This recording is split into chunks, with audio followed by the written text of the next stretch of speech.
मेरे पास ये दो फ़ोन है और दोनों फ़ोनों में प्रॉब्लम क्या है, एक में चार्जिंग नहीं चल रही है और एक में टच नहीं चल रही। आपके दुकान पे इसी तरीके से फ़ोन आते हैं और वो आप कर नहीं पाते और दुकान से रिटर्न भेज देते हो और आपने काम भी सीख रखा, लेकिन कोई सपोर्ट या कोई जानकारी या आपको इतना डीप नॉलेज मिला नहीं है आपको। ठीक है, ये फ़ोन तो अब सही हो चुके हैं, ये फ़ोन सही हो चुके हैं। कैसे हुए वो भी सारी चीज़ें बताएंगे। आपने नाम तो सुना होगा फोनवे टेक्निकल इंस्टीट्यूट। अक्सर जाना जाता है कि ऐसे ऐसे फाल्टों के बारे में बताता है जो आपको पता नहीं होता, और इतनी अच्छी वीडियो होती हैं और वो अपने चैनल पे डालते हैं। चाहे वो वीडियो 10 मिनट की हो, चाहे वीडियो 1 घंटे की हो, लेकिन नॉलेज पूरी प्रॉपर मिलेगी। और वो नॉलेज ये है, क्लास के अंदर भी वही नॉलेज है और वीडियो में भी वही नॉलेज है। अगर आप इनका चैनल भी फॉलो करोगे ना और अच्छी तरीक़ा से वीडियो वॉच करोगे ना, तो वो ही चीज़ आप सीख जाओगे अपनी दुकान पे बैठे बैठे। लेकिन कुछ चीज़ें ऐसी होती हैं भाई, बोलते ना कि बिना गुरु के कुछ नहीं होता, गुरु बनाना पड़ता है। तो ऐसे ही अपने आप को थोड़ा बेहतर करने के लिए, अच्छी जानकारी के लिए, जिससे किसी के फ़ोन को आप डेड ना करो, किसी से लड़ाई झगड़ा ना हो आपकी दुकान पे और कोई कस्टमर वापसी ना जाए। हमारा मोटिव क्या होता है कि हमें भाई दुकान पे सेटअप करके बैठे, हमें पैसा कमाना, दुकान का किराया देना, घर का खर्चा चलाना। और अगर हम ऐसे फ़ोनों को वापसी देने लगे तो प्रॉब्लम तो बहुत ज़्यादा होती है। तो ऐसे टाइम में आपको डिसीजन लेना चाहिए कि अपने आप को अपग्रेड करने के लिए, अपग्रेड होने के लिए बहुत सारी जगह हैं जहां भी आप जा सकते हो, लेकिन कुछ चीजें ऐसी होती हैं जो अच्छी होती हैं, जहां से आपको अच्छी नॉलेज मिलती है। तो आज मैं आपको लेके आया हूं फोनवे टेक्निकल इंस्टीट्यूट, और आज हमने जो ये फोन रिपेयर किए हैं, कैसे किए हैं और क्या क्या इनके तरीके होते हैं चेक करने के, फॉल्ट फाइंडिंग के, तो वो सारी चीज इस वीडियो में आपको देखने के लिए और सीखने के लिए मिलेगी। और कोई भाई सीखना चाहता और अपने आप को अपग्रेड करना चाहता हो तो नंबर दिया गया, आप कॉल कर सकते हो, जैसा आपको अच्छा लगे। सर हैं हमारे साथ में। सर कैसे हो आप? बहुत सब बढ़िया सर। और सब घर पे सब ठीक है? ठीक ठाक सर जी। तो आज सर मुझे ना अच्छा सा एक वीडियो दे दो, मतलब मेरे ऑडियंस के लिए सॉल्यूशन दे दो कि हाँ काम हो जाएगा। बिल्कुल सर, और इससे पहले भी आपने अपने चैनल पे सॉल्यूशन डाले हैं और आपके सामने ही हम बनाते हैं। बिल्कुल। तो अभी जैसे कि हमारा ये नवंबर का बैच रनिंग चल रहा है जी, तो हम यहाँ किसी स्टूडेंट से ही फॉल्टी सेट लेंगे। किसी के पास कोई फॉल्टी सेट है? फोकस कीजिए, कौन के पास है? आप दो लोगों के पास आ जाइए।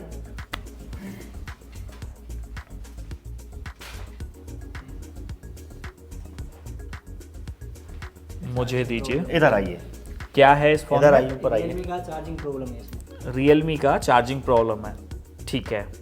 करके देखा आपने? क्या प्रॉब्लम है? मतलब चार्जिंग नहीं होता है? चार्जिंग नहीं होता है। चार्जिंग नहीं होता। ओके। ठीक है सर, ये लो। ठीक है। आपका सर वीवो का सेट है, टच का इशू है सर इसमें। टच का इशू है इसमें? देखा, ट्राई करके देखा, नहीं हुआ आपसे? सबसे पहले हमारा जो Realme का सेट था जी, जिसमें चार्जिंग प्रॉब्लम थी, इससे हम चेक कर लेते हैं कि इसमें प्रॉब्लम एक्चुअल है क्या, चार्जिंग की प्रॉब्लम है या कुछ और प्रॉब्लम है। तो एक बार चेक कर लेते हैं कंप्लीट फ़ोन को ऑन करके।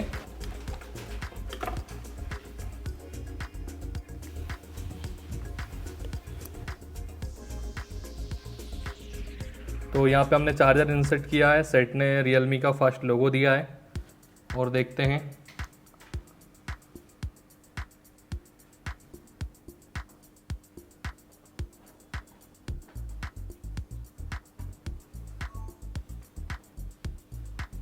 तो सेट हमारा चार्जर इंसर्ट करने के बाद सीधा ही कंप्लीट ऑन हो रहा है।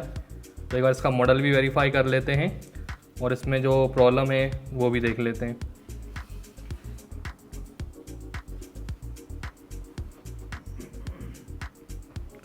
तो यहाँ पे आप देख सकते हैं कॉर्नर पे, जैसे कि यहाँ पे 50% का बैटरी शो कर रहा है और चार्जर का कोई निशान शो नहीं कर रहा है, चार्जर कनेक्टिविटी का। तो एक बार मॉडल वेरीफाई कर लेते हैं हम। तो Realme 9 Pro 5G, तो ये हमारा 5G मॉडल है, Realme 9 Pro 5G, जिसमें प्रॉब्लम है बैटरी 50% शो कर रहा है और जैसे ही हम चार्जर इंसर्ट कर रहे हैं तो सेट हमारा कम्प्लीटली ऑन हो रहा है, क्योंकि चार्जर जब हम इंसर्ट करते हैं फर्स्ट लोगो आने के बाद हमारा चार्जिंग का परसेंटेज आना चाहिए, तो मगर वो कंडीशन इसमें नहीं बन रही है। चार्जर इंसर्ट करने पर सेट सीधा ही ऑन हो रहा है। तो चलिए इस प्रॉब्लम को हम ट्रबल शूटिंग करते हैं और हमें कहाँ से जो प्रॉब्लम मिलने वाली है उसका सॉल्यूशन पूरी लाइव क्लास में भी देंगे और अपने व्यूअर्स को भी देंगे। Realme के मोबाइल का बहुत सारे मॉडल ऐसे हैं, स्कीमेटिक तो हमें देखने को नहीं मिलता है, तो एक बार हम ट्राई करते हैं क्या हार्डवेयर सॉल्यूशन भी अवेलेबल है। हार्डवेयर सॉल्यूशन में यानी हमारा फुल सॉल्यूशन तो नहीं होता है, फिर भी हमें कुछ हिंट उससे लग जाते हैं कि जिससे हम उस फॉल्ट को समझ सकते हैं कि लाइन कौन सी कहाँ है। हालांकि पूरी फुल लाइन नहीं होती है, कुछ ही लाइन होती है, लेकिन जितना भी रहेगा हम उससे टारगेट करेंगे। उसके अलावा जो नहीं होगा हम अदर स्कीमेटिक से इसको टारगेट करेंगे, क्योंकि जिन मॉडल के स्कीमेटिक नहीं होते हैं वो अदर स्कीमेटिक से सेम आईसी बेस ही टारगेट करके उनको रिपेयर किया जाता है। जैसा कि व्यूवर भी देख रहे हैं, जो भाई मोबाइल रिपेयरिंग करते हैं उनने ये बात देखी होगी कि आज के टाइम में सबसे ज़्यादा ऐसे सेट आते हैं जिनका स्कीमेटिक नहीं होता है, फिर भी उन्हें रिपेयर करना होता है, वो रिपेयर होते हैं। तो इसका ट्राई करते हैं कुछ है क्या हार्डवेयर सॉल्यूशन। Realme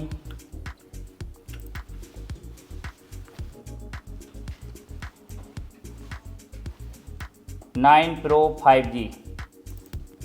अब इसमें भी यहाँ पे 3 वर्जन आते हैं, 9 प्रो 5G अलग अलग, तो अपना 9 प्रो 5G है तो अच्छा है। इसका बिडमैप भी अवेलेबल है और हार्डवेयर सॉल्यूशन भी अवेलेबल है।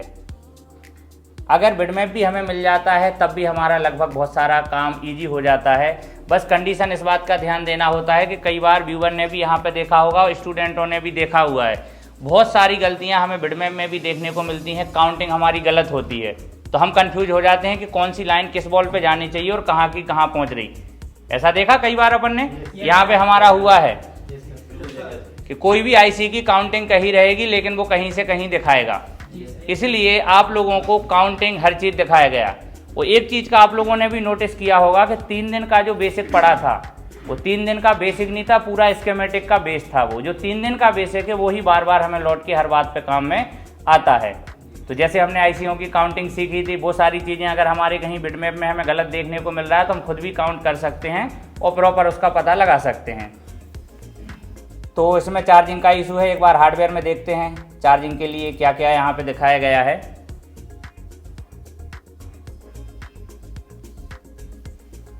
तो हार्डवेयर सॉल्यूशन में देखो नीचे ये जो हमारा डिस्क्रिप्शन एक हिंट लिख देते हैं कि कौन कौन सी लाइनें इन्होंने मेंशन की हैं। तो यहाँ पर अगर हम बात करें तो DMDP दिखाया, तो DMDP पता है हमारे फेक चार्जिंग के लिए जिम्मेदार है, यानी चार्जिंग में DMDP का रोल फेक चार्जिंग के लिए है। अदरवाइज हम बात करें तो इसमें TPA I2C भी दिया हुआ है।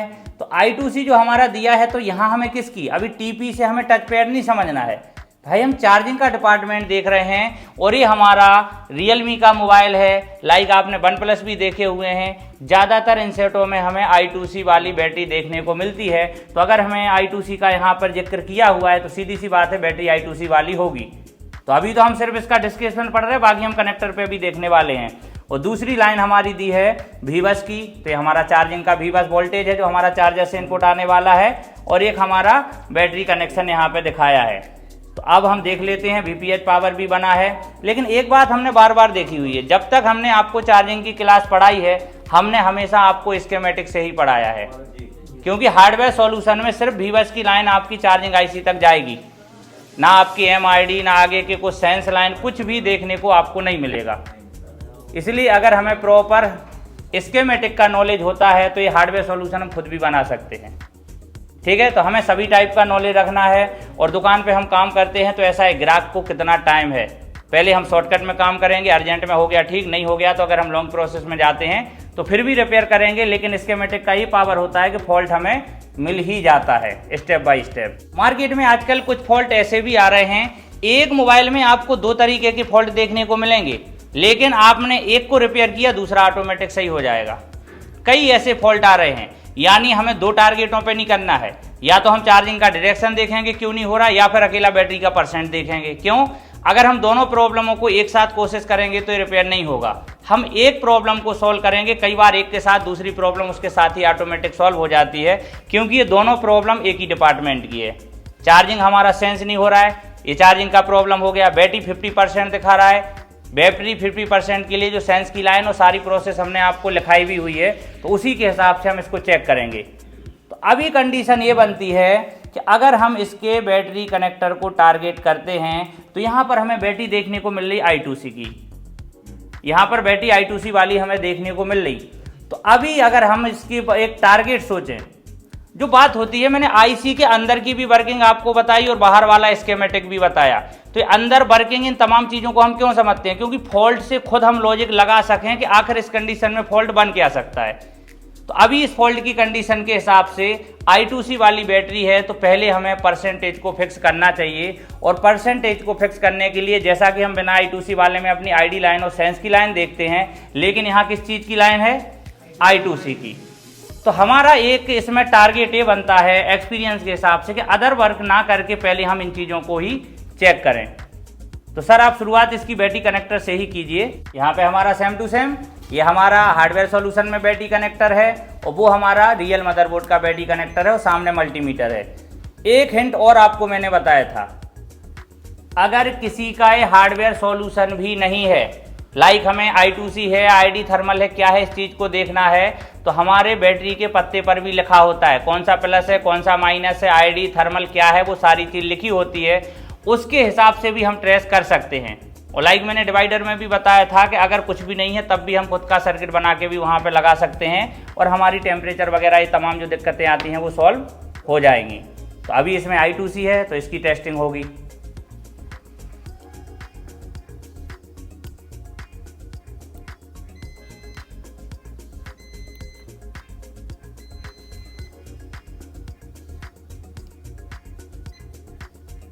₹463 है सर एक पर, और एक ओपन पड़ी है।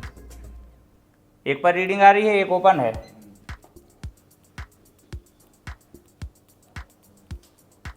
और आप लोगों को इस बात का भी ध्यान देना है, हमने लेटेस्ट सेटों में देखा है 5G में बैटरी कनेक्टर के बीच में जो 4 टर्मिनल होते हैं, तो लाइक हमारे पुराने सेटों में आमने सामने सारी लाइन कनेक्टेड होती है, लेकिन न्यू में नहीं होती है। न्यू में चारों की 4 लाइन अलग अलग रहेंगी।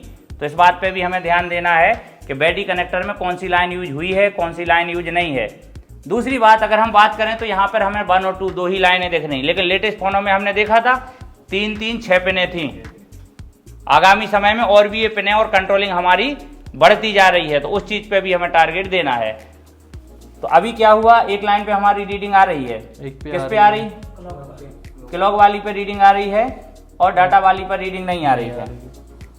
तो ठीक है, इसको देखते हैं लाइन यहाँ से कहाँ गई है।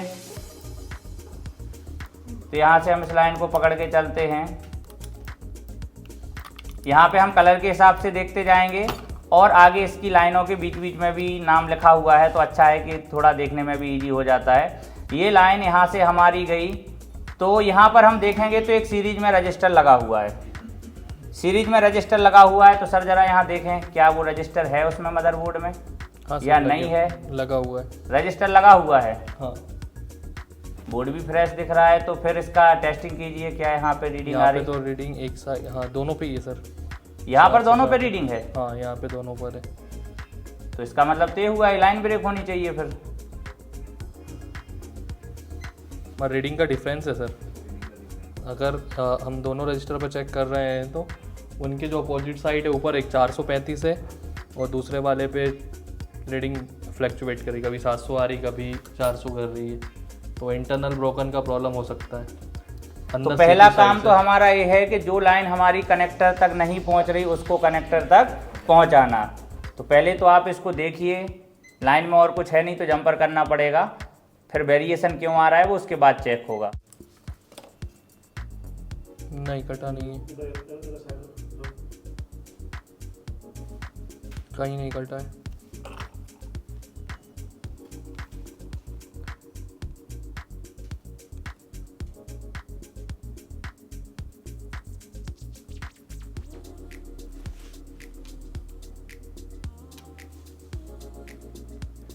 सीधी सी बात है, फॉल्टों में हमें कंडीशन के हिसाब से काम करना है और कभी ये नहीं जाना है कि डायरेक्ट एक ही बार में काम हो जाए। पहले हमें जो प्रॉब्लम मिली उतने आगे तक हम बढ़ेंगे, उसके बाद आगे क्या होता है उसके आगे जाएंगे।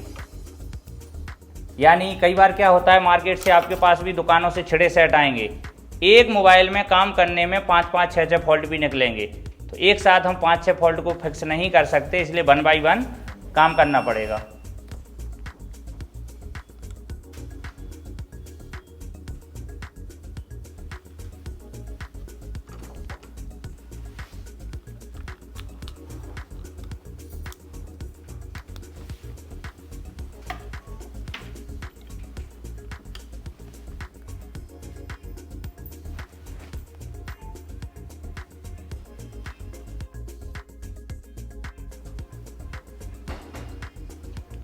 सेम सर 10% दिखा रहा है, बाकी कोई अंतर नहीं है। डिटेक्शन नहीं हुआ। नहीं, सेफ मोड आ रहा है उल्टा लिख के। डिटेक्शन के लिए जितनी भी चीज़ें चार्जिंग डिपार्टमेंट में हमने लिखी थी, कौन सी वाली थ्योरी, जो थ्योरी लिखी थी charging not detect no charging, यानी बिल्कुल भी चार्ज नहीं हो रहा, वो वाली कंडीशन, तो हमें वो थ्योरी इस पर अप्लाई करनी पड़ेगी। लेकिन उसके पहले अभी ये सर ने यहाँ चेक किया था तो हमें इसकी रजिस्टर पे वैल्यू डिफरेंस देखने को मिला था, तो थोड़ा हम पहले उसको भी वेरीफाई करेंगे फिर आगे बढ़ेंगे। यानी हमने जो लाइन ओपन देखी थी उसको प्रॉपर ओके होना चाहिए, फिर इसके बाद आगे ऐसा भी हो रहा है कि अब चार्जर लगा रहे हैं, इंडिकेशन लेके छोड़ देता है, मगर बैटरी परसेंटेज 10% दिखा रहा है, अभी इंडिकेशन लेके छोड़ पहले रहा है। 50 दिखा रहा था, अब 10% पर आया है और तो 10% पे आया है, तो यानी अभी इस लाइन से हमारा चेंजेस हुआ है, और I2C वाली लाइन है तो चेंजेस नहीं चलेगा। I2C में आपको बताया है कि I2C पे सिमिलर रीडिंग आनी चाहिए, तो सिमिलर रीडिंग इसमें हम चेक करेंगे।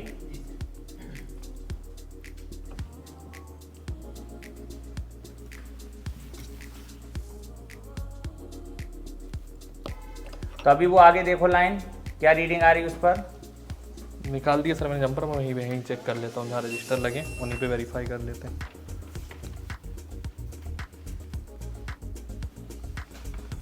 तो दोनों हमारे रजिस्टर यहाँ लगे थे, अब फिर से चेक कर लेते हैं।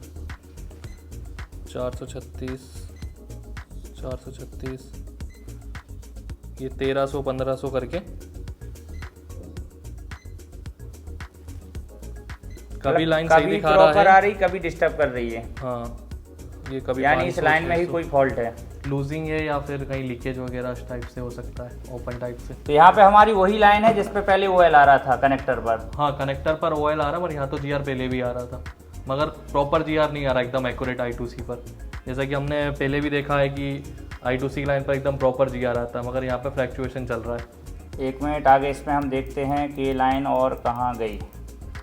तो ये लाइन चली गई हमारी CPU के अंदर, तो बिना डायरेक्ट हमारा CPU के अंदर गया है। CPU तो इसमें सर कॉलिकॉम है। अच्छा एक चीज पे आप यहाँ पे ध्यान देंगे, हमने I2C प्रोटोकॉल में पढ़ा था, क्या हमने पढ़ा था, I2C प्रोटोकॉल अगर मीडियाटेक में मिलेगा पुल अप रजिस्टर नहीं मिलने वाला है। लेकिन यहाँ पर बात आती है कि ये हमारा क्वालिकॉम फोन है, तो भाई इसमें I2C भी तो होगी, I2C लाइन पे पुल अप रजिस्टर, यानी I2C लाइन पर 2.2 किलो ओम के पुल अप रजिस्टर होने चाहिए। लेकिन हमें इस लाइन में कोई भी रजिस्टर देखने को नहीं मिला। ये लाइन यहाँ से सीधी आई, ये रजिस्टर कैसे लगे हमारे सीरीज में, सीरीज रजिस्टर कभी भी पुल अप नहीं हो सकता, ठीक है। ये तो हमारी लाइन सीधी है और यहाँ से चला गया सीधा हमारे कनेक्टर पर। देखो इस लाइन में आगे कुछ भी नहीं है, ये सीधी नीचे आ गई लाइन और ये आ गया सीधा कनेक्टर पर। यानी ये टारगेट हमें लग गया है, ये तो हमें पता है कि हमारे प्रोटोकॉल में पुल अप रजिस्टर होने चाहिए, लेकिन यहाँ पर कोई भी पुल अप रजिस्टर देखने को नहीं मिला। तो हम अब इस पर टारगेट करेंगे। पुल अप रजिस्टर होंगे तो मदरबोर्ड में रहेंगे, हमारे CPU के अंदर तो होगा नहीं, होता ही नहीं है। मीडियाटेक होता तो इंटरनल पुल अप देता, लेकिन ये हमारा एक्सटर्नल बाहर से पुल अप है। तो अगर हम इसको टारगेट करें तो ये लाइनें हमारी कहाँ कहाँ गई, तो ये लाइनें जो हमारी यहाँ आई थी, अब हम यहाँ पे टारगेट करें तो हमें कोई रजिस्टर तो नहीं दिख रहा, बट यहाँ नीचे 2 रजिस्टर दिख रहे।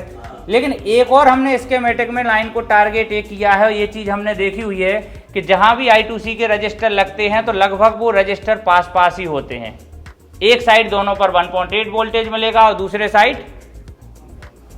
साइड हमारी रीडिंग रहेगी और वही वोल्टेज दूसरे साइड आएगा, लेकिन लाइनें अलग अलग होंगी। यानी I2C आपस में शॉर्ट नहीं होगी, सिर्फ वोल्टेज की लाइन आपस में शॉर्ट होगी ऊपर की तरफ, इनपुट साइड, ठीक है।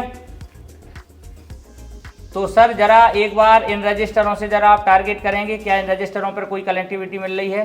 जी सर। क्योंकि रीडिंग अप डाउन होने का मतलब या तो लाइन सीपीयू से ब्रेक है और या फिर हमारा I2C का कोई रजिस्टर में प्रॉब्लम है। नहीं सर, ये 2 रजिस्टर जो लगे हैं, एक तो थर्मल है हमारा, जो ये नीचे लगा ये थर्मल है, ये थर्मल लगा हुआ है, और बाकी ये 2 रजिस्टरों से कोई हमारा कनेक्शन तो ये मदरबोर्ड में दूर लगा है, तो ये हमारा स्क्रीन थर्मल या कोई थर्मल यहाँ पे लगा होगा, इनमें कोई कनेक्टिविटी नहीं है। और ये जो रजिस्टर है 0 ohms के ही लगे हैं, आपस में भी शॉर्ट हो रहे ये आपस में शॉर्ट हैं। ठीक है, तो ये तो हमारा फ्यूज हो गया। देखो जैसे ये कंडीशन देख रही, 2 रजिस्टर ये लगे, 2 रजिस्टर ये लगे। I2C के जहाँ रजिस्टर लगते हैं तो लगभग ऐसी ही एक सिमिलरिटी हमें देखने को मिलती है कि पास पास रहते हैं, आपस में कनेक्ट रहेंगे। लेकिन सवाल ये है कि हमारा टारगेट होगा कि I2C का रजिस्टर होगा तो ये लाइन है उन पर कनेक्ट होना चाहिए। अच्छा, और ये लाइन आगे कहाँ तक गई, थोड़ा सा हम टारगेट करेंगे, आगे जाते हैं। ये तो डायरेक्ट हमारा CPU में चला गया। अच्छा सर, इधर कुछ ये रजिस्टर दिख रहे हैं अलग अलग लाइन से लगे हुए, जरा एक बार वेरीफाई करें यहाँ कोई कनेक्टिविटी मिलती है। वो डायग्नोस ही करना पड़ेगा सर, इसको हमें इस कनेक्टिविटी को डायग्नोस करना पड़ेगा कि कहाँ जा रही हैं।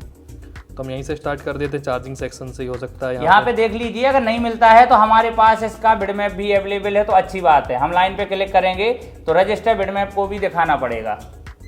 तो एक बार देख लेते हैं, अगर डायरेक्टली हमें मिल रहा है तो ठीक, नहीं मिल रहा है तो हम बिडमैप की हेल्प ले लेंगे।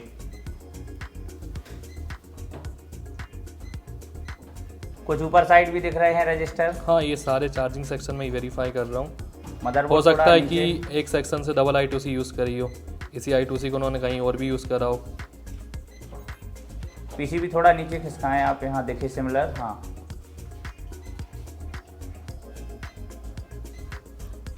अगर किसी पे हमें कनेक्टिविटी मिलती है तो वो हमारे काम का है, फिर हम उसको वेरीफाई करेंगे। और ये बात भी जो थ्योरी में हमने ऑलरेडी पढ़ा हुआ है कि I2C पे जो रजिस्टर रहना है वो सिंगल ही रहना है, दूसरा नहीं रहना है।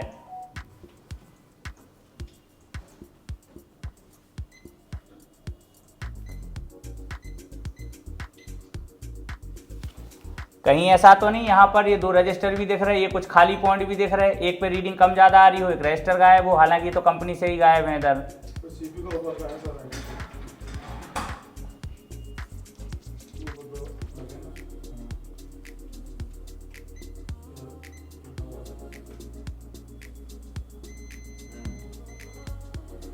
तो हमारी इस पे कनेक्टिविटी आई। हाँ, ये यहाँ पे कनेक्टिविटी आ रही है, एक की आ रही है और दूसरे की भी प्रॉपर आ रही कनेक्टिविटी। तो यानी हमारा ये फाइनल हो गया कि यही रजिस्टर I2C के हैं। कनेक्टिविटी I2C के हैं। तो फिर इसकी आप वैल्यू भी चेक करेंगे।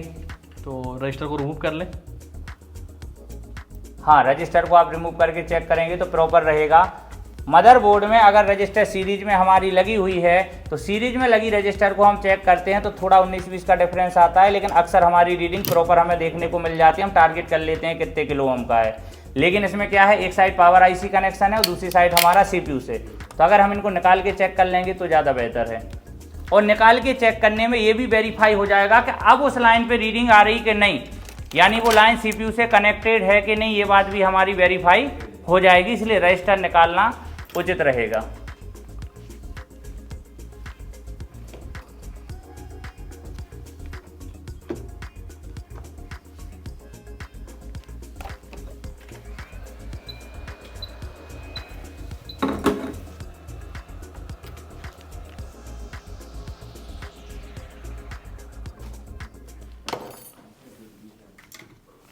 तो ये रजिस्टर निकाल के वेरीफाई कर लेंगे।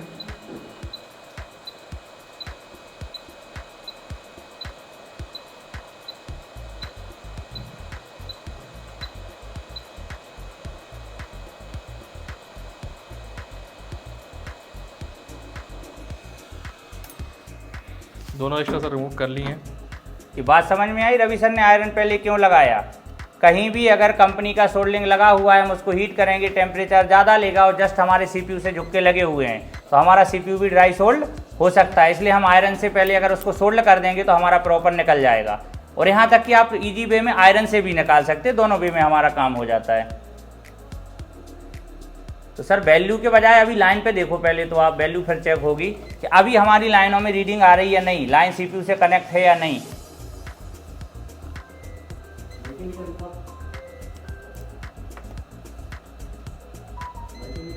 सर जो इस साइड वाले टिप्स हैं ये दोनों हमारे शॉर्ट है आपस में, तो मतलब 1.8 का 1.8 की है। लाइन रहेगी। ठीक है, अब इस साइड हम चेक कर लेते हैं। 1.8 पे भी हमारा GR डाउन आ रहा है अभी। बोर्ड हीट होगा। हाँ, बोर्ड हीट है इसलिए डाउन आ रहा है, मतलब बढ़ रहा है। ठीक है, I2C लाइन पर 402 और इस साइड भी हमारा 402-3। ओके रीडिंग तो जो हमारी 1.8 की लाइन थी 94 बढ़ रही है धीरे धीरे। ठीक है, वो तो वोल्टेज वाली लाइन है। अदर CPU साइड देखो उसमें। ये मल्टीमीटर हमारा जो होता है यूनिटी का, ये 100 से नीचे की वैल्यू को बीपी मारता है। जितनी भी 100 से नीचे आप चेक करोगे, बकवाइल हो कुछ भी हो, सबसे पहले आपको बीप मारेगा। इसके लिए हम इसकी बीप से काम नहीं करते हैं। हमें मेजरमेंट जब भी करेंगे ट्रबल शूटिंग में, तो हमें उसकी डायोड वैल्यू को ही मेजरमेंट लेके काम करना है। अगर आप बीप पे गए तो आपसे सही सर्किट भी रिपेयर करवाएगा, और जो पॉसिबल नहीं होगा। तो सर अभी तो यहाँ पे आपकी दोनों लाइनें ओके दिख रही हैं। तो सर एक बार हमारे I2C के रजिस्टर भी आप चेक कीजिए, जो निकाले हुए हैं उनकी क्या वैल्यू है। तो रजिस्टर की वैल्यू ओम्स मोड में हम चेक करेंगे।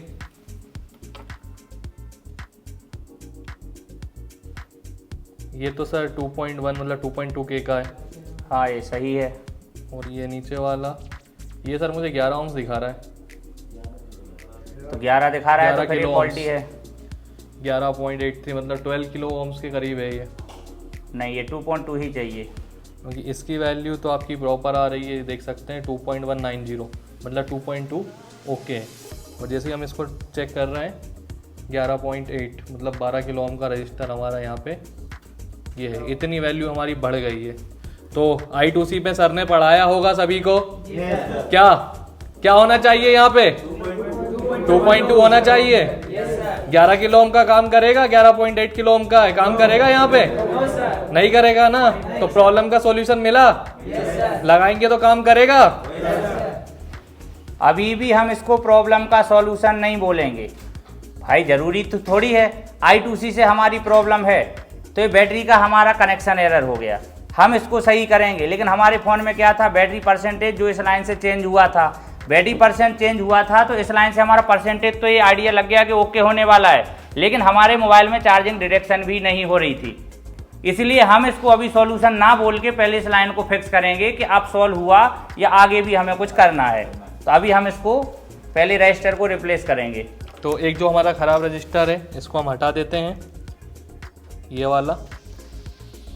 और ये किसी भी मदरबोर्ड से हम I2C की लाइन में से 2.2 किलो ओम का रजिस्टर निकाल के लगा सकते हैं। कोई भी बोर्ड ले सकते हैं आप, सैमसंग हो, ओप्पो हो, किसी भी I2C में से आप चेक करके, मगर चेक करना ज़रूरी है। जब भी आप कोई रजिस्टर लगा रहे हैं उसकी वैल्यू लेना आपको ज़रूरी है, क्योंकि वो वाटर लॉक बोर्ड हो सकता है, कुछ भी हो सकता है। तो जो हमने रजिस्टर लगाया उसकी वैल्यू हमें बिल्कुल ट्रबल शूटिंग में क्लियर होना चाहिए कि जो हमने पार्ट्स लगाया है वो ओके है और ये वर्क करेगा। तो यहाँ पे हम 2.2 के देख के कहीं से फाइंड कर लेते हैं, CPU के आसपास ही चेक कर लेते हैं। ये 2.2 के ही दिखा रहा है मुझे तो। हाँ ये उठा लो। उसके बगल में एक और लगा क्या? हाँ एक और भी लगा है, दोनों 2.2 के होंगे। 2.2। हाँ दोनों लगा तो फिर होगा। ठीक है, यहीं से चेक कर लो। इसको निकालने के बाद भी एक बार वैल्यू चेक कर लेंगे ताकि 100% कंफर्म।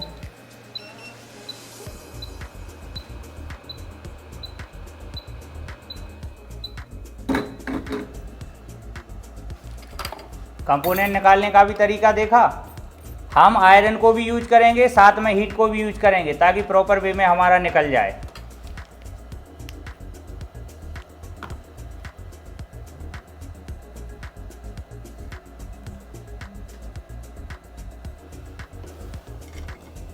वैल्यू चेक कर लेते हैं, जो पहले वाले की थी प्रॉपर आना चाहिए, सेम वैसे ही हो गई बराबर 2.2। और यहाँ पे भी हम चेक कर रहे हैं 2.1 मतलब 94 आ रहा है, तो मतलब 2.2 के करीब हो गई है। ठीक है, दोनों को इंस्टॉल कर देते हैं अपनी जगह पर।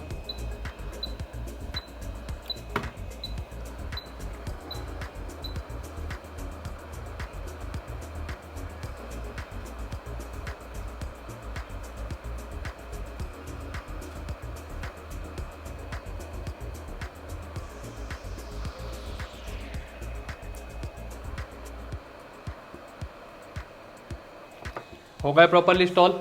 Yes sir. चलिए अब यहाँ पे हम रीडिंग वेरीफाई करेंगे, एकदम प्रॉपर आना चाहिए।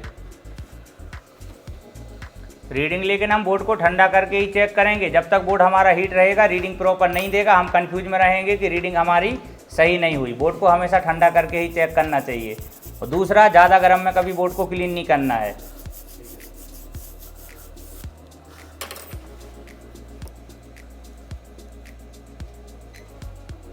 चार 405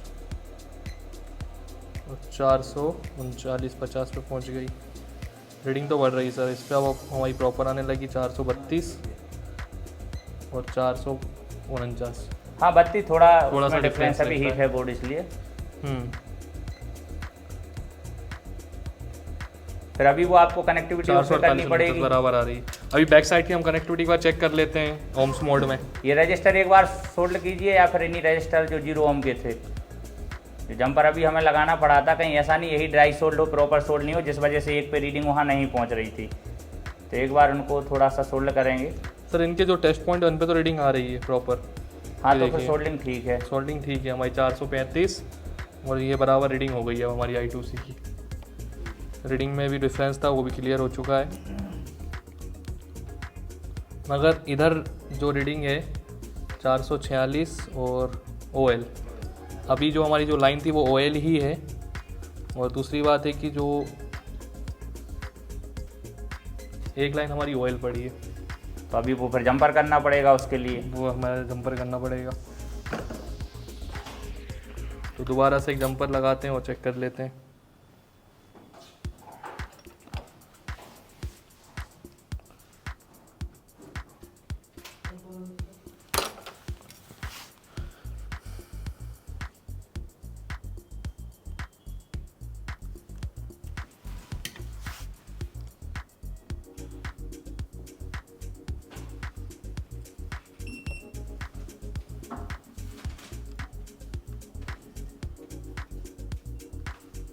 किस साइड आ रही है हमारी वो नीचे डाटा वाली लाइन?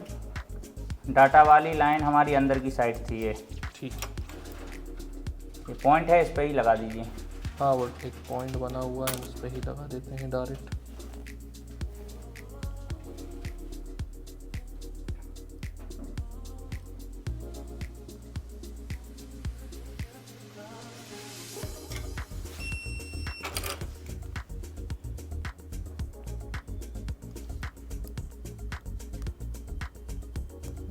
मुझे लग रहा है कनेक्टिविटी चली गई, रजिस्टर भी खराब सही है।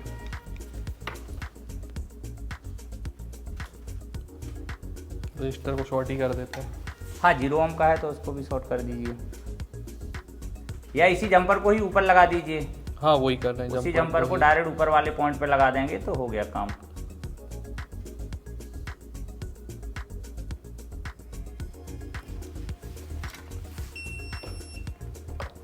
अभी दोबारा रीडिंग चेक करेंगे।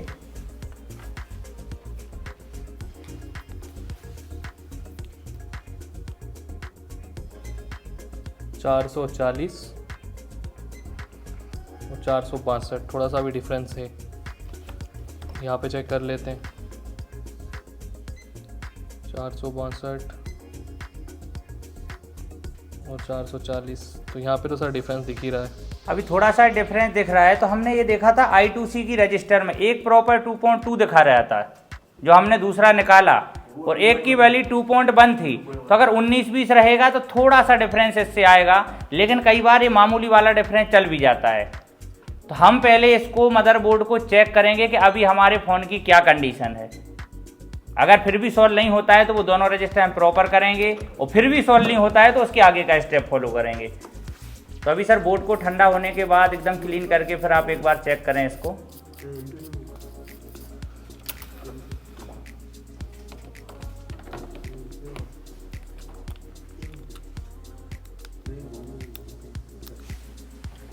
यानी पहले चार्जर लगाने पर बोर्ड सीधा ऑन हो रहा था मोबाइल।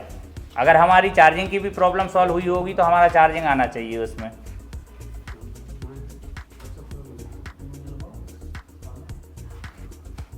एम्पियर तो इस बार हाई लिया है इसने, तो चेक कर लेते हैं।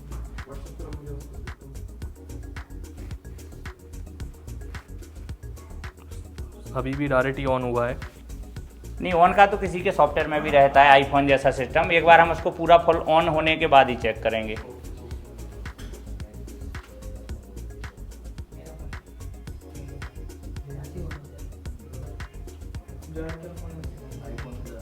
चार्जिंग परसेंटेज सर शो हो गया परमानेंट और 10% दिखा रहा है बैटरी अभी। तो जो पहले कट रहा था आगे के जाने के बाद जब हमने रजिस्टर चेंज करा तो प्रॉपर दिखा रहा है। अभी एक चार्जिंग बार- का लोगो आ गया। हाँ, एक बार चार्जर को रीइंसर्ट भी करके चेक कर लेते हैं ताकि जो नोटिफिकेशन है आना जाना प्रॉपर कर रहा है कि नहीं कर रहा डिटेक्शन। ये हमने दोबारा से इंसर्ट किया है और देख सकते हैं ये आया है, हो गया। यानी हमारी प्रॉब्लम सॉल्व हो गई। चार्जिंग हमारी प्रॉब्लम सॉल्व हो गई है।